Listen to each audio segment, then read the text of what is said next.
Why do you want to run for governor anyway? Because I think I can make a difference. Politicians are doing everything they can to destroy this country. Political correctness has turned into a national disease, and nobody wants to take personal responsibility. Politicians tell the voters what they want to hear. And once in office, they do nothing. It ain't no few. Alright, let me know when you're ready. One sec, yeah. You ready? Alright, I'm Jay Johnson. We're here at the W.V.O.N. Taste of Chicago. It's the Taste of W.V.O.N. This young man here is running for governor of the state of Illinois. Yes. What we're doing is trying to get African Americans to come together. As you well know, black people cannot fly their own flag. It's a riot. If your country flies a flag, it's okay. If Chinese fly a flag, it's okay. What we want to do is bring black people together, because we don't need anything but each other. If we concentrate on supporting each other, we wouldn't need anything. So you're going to be running for governor. Tell us, what can you do to help renew this culture that you know is torn apart, particularly why they call it Chirac, all the gun violence. We got to build prosperity right here in the community by people who live in the community for people who live here in the community. So how are we going to do that? There's all kinds of creativity, as you know, and entrepreneurship that exists all across these streets and these blocks. And problem people have is there's no capital available to start a business. Lots of good ideas, but you can't go to a bank and borrow money anymore, right? And there's no one who's going to give you any money to do it. I think the state of Illinois ought to have a small business loan fund and a micro loan fund for people in the community, the money being targeted in the community. People in the community want to start a business, because you know what? If you start a business in the community, you're going to hire people right here in the community. You're going to build it, and their next location of that business is going to be a couple of blocks away, maybe 10 blocks away, more jobs in the community. And here's the big kicker. You own the business, you get the profits, and the profits stay in the community. So I think prosperity is what we've got to focus on. Now, we obviously need education, job training, and making sure kids who graduate from high school have vocational training if they choose not to go to college. And if they want to go to college, they ought to be able to, we ought to make it affordable for them to go to college. But I'm just saying, if we can keep the dollars that are in the community here and owned in the community, I think that'll do an awful lot. So how long have you been in Chicago, in Illinois? Well, my parents are born and raised here. They moved to start a business, a motel, started with a motel and built into a successful hotel business. And so I was born there, and then I moved back here. So about almost 28 years I've been here. So what is your compassion about the situation in Chicago, particularly as I am dealing with the African American? Because if that happens, then I think that'll show a bit of unification among all other races. So just so you know a little bit of my background, I've worked really hard to create preschool and child care all across black and brown communities here in Illinois. Second, there are more than 55,000 kids that got school breakfast all across the state every single school day. They still get it through a program that President Obama put in place called No Kid Hungry. But I helped to spread that across the state. So now 230,000 kids, and they're particularly here in black and brown communities, low-income communities across the state. So those are two things. I also ran the Illinois Human Rights Commission, which is the state's civil rights court. So when people get discriminated against in their job, they got a place to go to get justice. And finally, I endowed the Center on Wrongful Convictions, and that's the organization that when you read about somebody who got falsely imprisoned, because they didn't do it, but they got convicted of it, it's usually the organization that gets them out that's in the headline. You know, when the person gets out and people are outraged that they spent 10 years in prison, right. It's the organization Center on Wrongful Convictions often that was the one that helped them do that, and I endowed that program. It's very important to me that we stand up for civil rights and criminal justice reform, because it's just wrong that our kids get incarcerated when they're juveniles and then they got this record and it sticks with you your whole life. So we got to have the automatic expungement for kids, and then we got to make sure that we employ people, you know, who've been convicted of anything, right? Because that's how you keep them out of prison. But like I said, the most important thing is we got to build prosperity here in the community. I mean, I really believe that there's a lot of issues that affect the black and brown communities all across the state of Illinois. But the biggest one is there's not enough prosperity, not enough wealth being built right here in the community, and that's something I really want to change. So if we elect you governor, yes, sir, what can we expect? Some of the same that you've been doing, or can we do anything about what the current situation, the things that are ravishing our neighborhoods with economics? We're talking about money. There's no, they're taking away the housing. Their gentrification is going on. I mean, what do we do? Well, the first thing we got to do is make sure we prioritize those things in the state government. In other words, we got to raise the money that it takes to run a government, which the government isn't doing today. I think we need a progressive income tax, and that means somebody like me pays a higher rate than someone who's middle class or trying to get into the middle class. So someone making $20,000 shouldn't pay the same rate of tax that I pay. I should pay a much higher rate. So that's the first thing. We got to pay for the education that we want for our kids. We got to pay for the health care that we want to expand and make sure everybody gets. We got to fight Donald Trump, make sure he doesn't take it away, by the way. I love your spirit. I am going to encourage people. I'm going to find out more about what you do.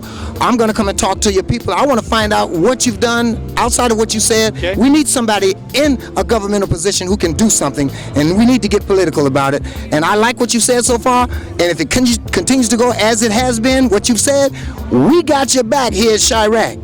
We got your back at Chicago Communicator. Do the job you say what you do, and we will back you. So the way you ought to make a judgment call, anybody that's watching this and you, about who you ought to vote for governor, is look at what they were doing when they weren't running for office, right? Not when they decided to run for office. What were they doing back when they didn't think they were running, right? And the things that I've been engaged in, creating jobs, fighting for civil rights, standing up for our youngest and most at-risk kids, those are things I was doing long before I ever decided to run for governor. That's how you ought to make a decision about people, not what they say they're going to do, because frankly, anybody can say anything they want when they're running, and you know they make promises and then don't deliver. I've been delivering my whole life. That's how you know I'll deliver when I get elected. Well, let's deliver something right now. This is an old school thing. You say you're going to do what you say you're going to do? Yes, sir. We're going to shake on it. Okay, I got it. We're going to shake on this man saying that he's become governor of the state of Illinois, then he will do what he says. He got my hand in his hand. There you go. Now, if you don't do it, we're going to have to check him. I got it. As long as you do it, we got your back. I promise you. I'm Jay Johnson, W.V.O.N. in Chicago right now. This is what is going on, and this is what we need. We need political representation, and we want you to do it, and we are behind you 100% as long as you keep your word. I'm fighting for you. Thank you very much, Thank Governor. you. All right, my brothers and sisters, it's on and cracking again. I'm Jay Johnson here with the taste of W.V.O.N. W.V.O.N. is an icon in this city. As long as I can remember, they have been an iconic radio station since the beginning. We're here at the W.V.O.N. Taste of Chicago, and I'm talking to a young lady. What do you do, ma'am? And we're talking about Chirac, and what that means is not a Q, but a C, renewing a culture. So tell me a little bit about what you think Black America needs to renew a culture here in Chicago and around the world. Well, my name is Perry Small, and I'm the midday host at W.V.O.N. And I have over the years seen our culture being appropriated and at the same time being demeaned. And everybody wants to be us. They want to do us. I remember when Michelle and Barack Obama did the fist bump, and they called it a terrorist act. And now everybody fist bumps. And I think we have to do more things in the community like the Taste of W.V.O.N. Every time we get together, there is not always mayhem. On July 4th, they had the Chosen Few picnic in Jackson Park. There was not one incident. We're not violent people, but we have a subculture in our culture because we didn't do our job raising these kids. And so the best thing that we can do is just be us, but be the best us. That's what we have to do in this country. So in other words, I think what she's saying is we don't need anything but each other. And if we unify, they call us a gang. If we unify, they call us a militia. They don't want black people to get together because once that happens, that is power. Absolutely, I agree with that 100%. We have been a powerful people just because the way we have survived. You know, when people were committing suicide in 2008 and 2009, our ladies were still going to get their hair done every day. You know, so. I mean, it's just a survivalist mode. And you know, when they killed that boy Bakari Henderson in Greece, they jumped him, a group of Serbs and others in Greece. We're on attack all over the world, and the reason why I think that happened to that young brother was because they see videos of white cops killing black people all the time. So if the people here in this country do not value us, if they see no value in our lives, there's nowhere we can go in this world other than the continent that we will be seen of people of value. You know what's funny is when the Mexicans fly their flag, they can do it, there is no questions. When the Arabs fly their flag, there is no question. When the Chinese fly their flag, there is no question. As soon as we raise a flag, there is a problem. And all we need to do now is unify, stick together, stay together, and do it together. So tell me about what you think we can do and what you guys are doing at the station. I know you've been busy a long time at W.V.O.N. So what's happening right now? How can we contact and get some information? Some of the things that we're doing at the station is that we are having guest commentators every day of all ages, and we're giving their point of view of what we need to do to make us better. See, the one thing, we've got to stop waiting for white people to save us. White people are not going to save us. We're going to have to save ourselves. We're going to have to buy black. We're going to have to bank black. We're going to have to be black and not forget where we are from and who we are. There's nothing wrong with being a black man, a black woman, or a black child in Chicago. And unfortunately, there are some black kids that don't want to be black. And it's unfortunate, but I'm going to tell you, I'm living my best life now, and I hope that other people are too. Tell me again your name. Perry Small. You know what? We're here with Perry Smalls, one of the icons at W.V.O.N. We are renewing a culture all over the city. It's going down. I'm Jay Johnson here at the Taste of W.V.O.N. and its own and great. I'm Jay Johnson representing Chirac. That's not with a Q. That is with a C. And we are renewing a culture. And that's what W.V.O.N. has been doing for a long time. We're right here right now at the Taste of W.V.O.N. in Chicago. Farouk, Wildcat, and the rest of the crew is in the house. I don't know everybody, but I want them to introduce themselves right now. Who are you? What's up? I'm Kels with Cool Out Radio. And when can we catch you? Sunday nights at 10 o'clock, W.V.O.N. 1690. W.V.O.N. What about you, Wildcat? What's going on? It's your boy Wildcat. You can check me out the same time, Sunday night, W.V.O.N. 1690 a.m. to talk of Chicago. Who are you, man? I'm Johanna Leah. I'm also with the Cool Out Show. Check us out every Sunday night, 10 p.m. We have some hot news. I'll tell you what. It's going on and cracking. Who we got here? Yes, sir. You got Farouk. You got me on the mic every night, Sunday nights, 10 to 1. W.V.O.N. AM 69. W.V.O.N. Come on, my brother. All right, I'm Cool Out. We're at the 7th annual Taste of W.V.O.N. broadcasting live right now with Cliff Kelly. We're about to go live, so you guys are about to witness what we do. Get ready for this. But if you're not here, I feel sorry for you. This is the biggest community event, and it's wonderful. Cool Out Radio is on Sunday nights, 10 o'clock. These are the hosts. And watch this. Get ready, y'all. Y'all ready? Yeah! Ladies and gentlemen, we're with some of the icons of Chicago. What is your name? Teresa Deer. And Teresa Deer. Yes, D-E-A-R. Like, yeah. Okay, so what do you do? Salutation, Dear Teresa Deer. What do you do? Wow, I do a lot of things, but on W.V.O.N., I am the host of the Let's Get to Work show at 8 o'clock, from 8 o'clock to 9 o'clock on Saturday morning. That's one of the things that I do. That's the main thing I do on W.V.O.N. So you don't have to worry about how you look on radio. Well, you know, of course, that's important. Hey. All right, this is one of W.V.O.N.'s icons. We've talked with many of them already. W.V.O.N. has been around for, I know, 60 years. As long as I can remember, and it's probably longer than that. W.V.O.N. is an icon. So what would you say? Anything about 60 years. You know, I'm getting mad at you. What do we? Good time. What do we have to do to renew a culture? Oh my God. So there's a number of things that we need to do to renew our culture. First and most importantly, we have to reinvest in our own culture. The African American dollar leaves our community and does not return. And so we need to appreciate the power of our gifts, our talents, our products and services. There is not a better product that you can get outside the African American community than you can get inside the African American. So when it comes to food products, services, consulting, taxes, accounting, whatever it is that you need. We have that in the African American community. So it starts with investment in our community, and it also includes mentoring our children. We have to equip these young parents and grandparents with skills to properly raise these children so that they will value their own life. One of the things that's really sad for me to see is these young folks who are 16, 17, and 18 that don't realize that there's life beyond the teenage years. And then finally, for our folks that are 50 and 55 and older, they need to equip themselves with skills that's going to help them compete in the workplace. That's really, really important.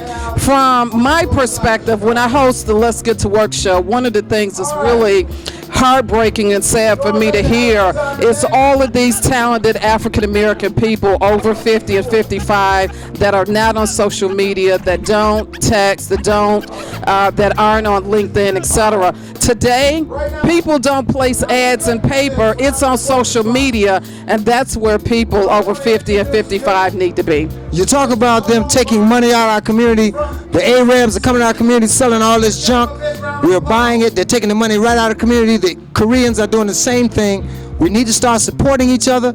We need to start spending money with each other. We need to start cultivating a culture. We need to renew this culture. Absolutely. And to that very point, in addition to reinvesting in our community, we need to become the business owners. See, people can't take from your community what they don't own. So if you are the business owner of that, whatever it is, a chicken restaurant, a fish franchise, or whatever, these other companies cannot come in and exploit or take your business. So we have to be business owners, and we need to tap into the capital or partner with people, go to venture capitalists, etc. And it doesn't have to be a venture capitalist. It could be like a few hundred folks in the community that will invest so we can buy our own. We must become the business owners. We must be stakeholders in the financial reinvestment in our community. That reminds me of Black Wall Street down in Oklahoma.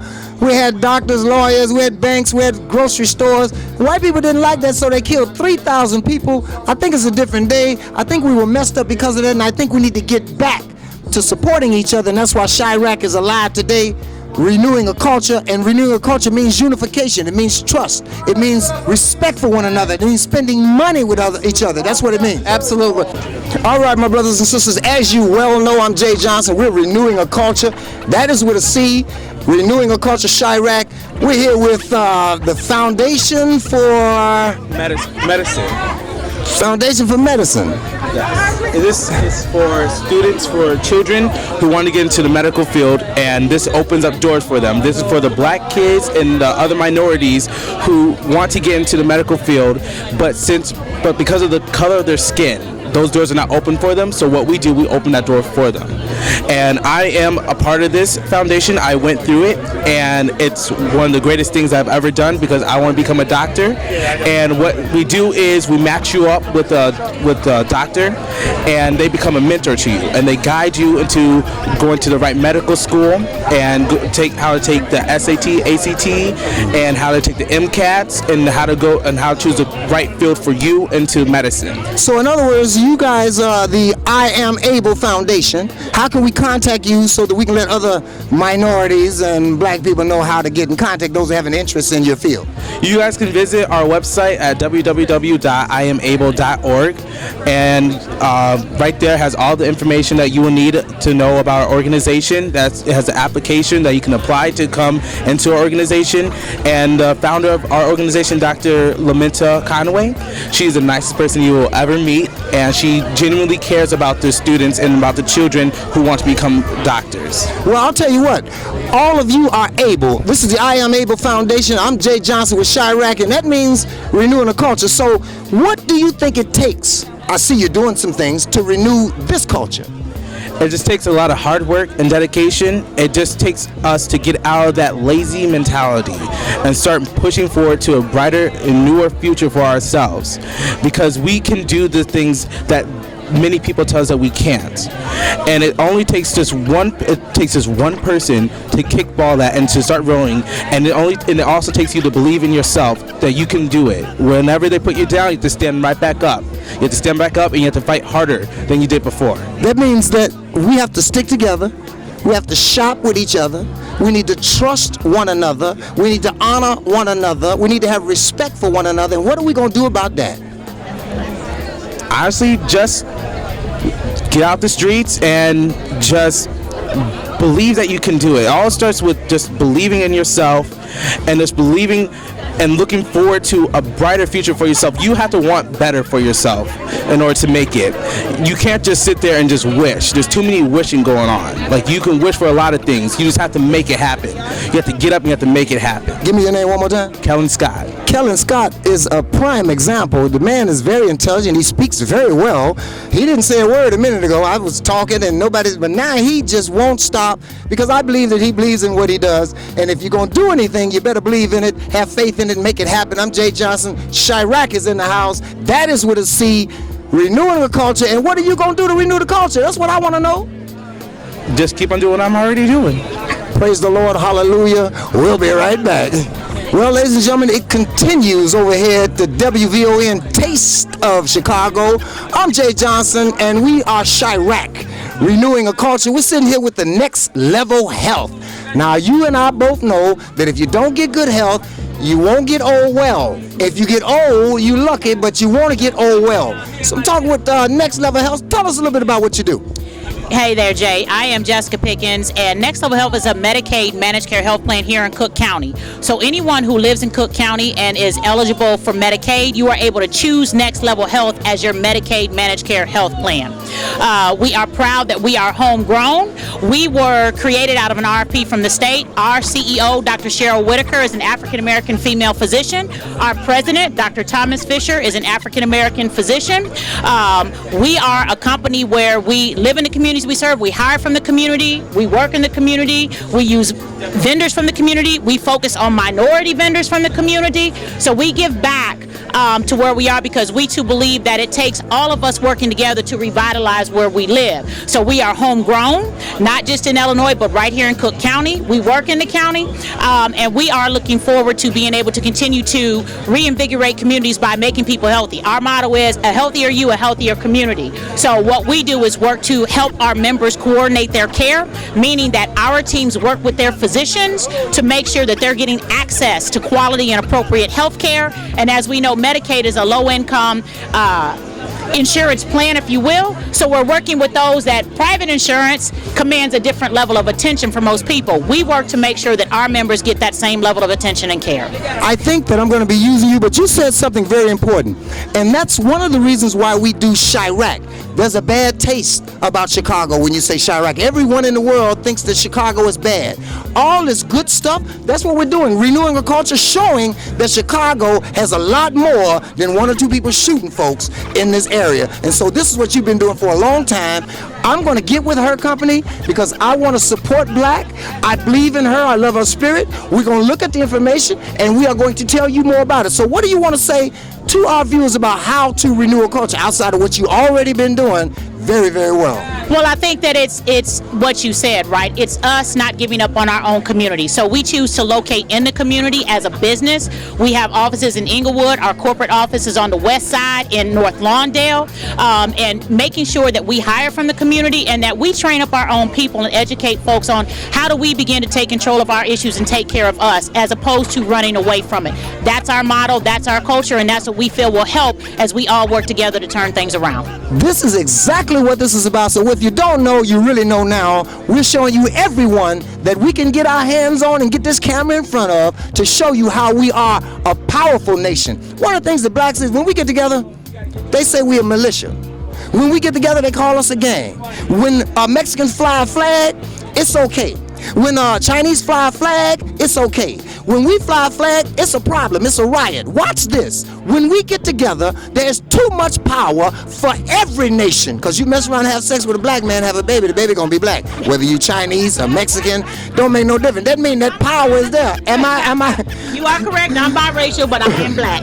It's just black, yes. And it takes over. It does. It doesn't matter who you have sex with, that baby gonna be black, and everybody know that. So, to be honest with you, I'm gonna wrap this up. But the white folks, they probably mad at us because they being extinct. The kids running around playing with the basketball players and the football players and having these babies, and they disappearing. And I think that we're gonna renew a culture all over the world because they are black too.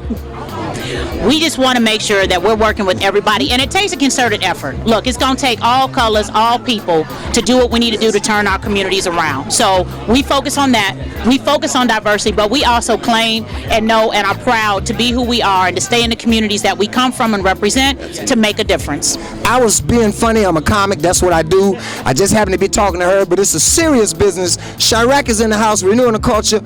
What can you do to renew this culture? Someone asked me, what can I do about the pollution?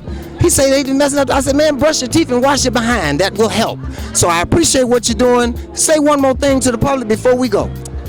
To find out more about Next Level Health, go to nextlevelhealthil.com or give us a call at 1-844-807-9734. Again, if you live in Cook County and you are eligible for Medicaid, you are able to choose us as your Medicaid health plan. We would love to have you as a member. So how do we follow you, like on Instagram or Facebook? Thank you so much. It is at Next Level IL, Facebook, Twitter, Instagram, LinkedIn. Look us up, follow us. We put out tons of awesome health information on how to stay healthy, how to attend free events in Chicago. There's lots of stuff that people aren't aware of. Free dance classes. South Shore Hospital does $5 classes for Zumba. There's Zumba going on behind us. Follow us on Facebook, Twitter, get all of that information. We have healthy recipes. We teach you how to cook. We talk about farmers markets in our communities that people don't know about. Get your fresh fruits and vegetables. Look us up. So if you keep looking at TV, they're going to tell you their vision while they program you. Watch us. We're going to tell you the truth, where you can go, what you can do to renew this community, because that is what's happening right now with the Next Level Health. I'm Jay Johnson, kicking it right now with W.V.O.N. Taste. This is an ABC News special report. January 6th was the culmination of an attempted coup. The Select Committee to investigate the January 6th attack on the United States Capitol will be in order. Last week, the Select Committee laid out a preview of our initial findings about the conspiracy overseen and directed by Donald Trump to overturn the results of the 2020 presidential election and block the transfer of power, a scheme unprecedented in American history. But as someone who's run for office a few times, I can tell you, at the end of a campaign, it all comes down to the numbers. The numbers tell you the winner and the loser. For the most part, the numbers don't lie. But if something doesn't add up with the numbers, you go to court to get resolution. And that's the end of the line. We accept those results. That's what it means to respect the rule of law. That's what it means to seek elective office in our democracy. Because those numbers aren't just numbers, they're votes. They're your votes. They are the will and the voice of the people. And the very least we should expect from any person seeking a position of public trust is the acceptance of the will of the people, win or lose. Donald Trump didn't. He didn't have the numbers, he went to court. He still didn't have the numbers, he lost. But he betrayed the trust of the American people. He ignored the will of the voters. He lied to his supporters and the country. And he tried to remain in office after the people had voted him out. And the courts upheld the will of the people. It ain't over, motherfuckers.